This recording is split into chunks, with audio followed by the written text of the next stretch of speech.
ஜனநாயகத்தை விற்காமல் நல்ல பிரதிநிதியை தேர்ந்தெடுக்க வேண்டும் என்று தெளிவாக கூறியுள்ளார். அதேபோல் லஞ்சம் லாவணத்தை ஒழிக்க வேண்டும் என்றால் அது காரணம் முதல் அரசியல்வாதியோ அரசு அதிகாரியோ அல்ல, அதுக்கு எல்லா காரணம் மக்கள் தான். மக்கள் அனைவரும் ஒன்றிணைந்து நல்ல ஒரு ஜனநாயக பிரதிநிதியை தேர்ந்தெடுக்க வேண்டும் என்று மிக தெளிவாக கூறியுள்ளார். அதேபோல் வழக்கறிஞர் தொழில் எவ்வளவு உன்னதமானது, எவ்வளவு ஆகச் சிறந்த தொழில் என்பதையும் மிக தெளிவாக கூறியுள்ளார்.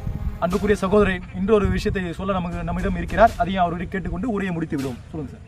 சாரியம் முடிந்தளவு நீதிக்காக நியாயத்துக்காக போராடுங்கள். அதிகமாக பணத்தை பெற்றுக்கொண்டு எதையும் செயல்படாதீர்கள். நீங்களும் பல வழக்கறிஞர்கள் பல வழக்குகளை பார்த்திருப்பீர்கள். இதனால் வரை உங்களுடைய பெயர் கெட்டு போகிற அளவுக்கும் வீட்டு போகிற அளவுக்கும் நான் கேள்விப்பட்டதில்லை.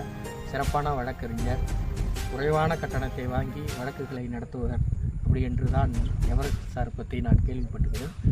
மேலும் மேலும் இது தொடர்ச்சியாக செயல்படுத்த வேண்டும். இது இடைவிடாமல் அப்படின்னு என்னுடைய சின்ன வேண்டுகோள் சாருக்கு. நன்றி. கண்டிப்பாக நன்றி. வணக்கம் சார். மீண்டும் சந்திப்போம். நன்றி. வணக்கம்.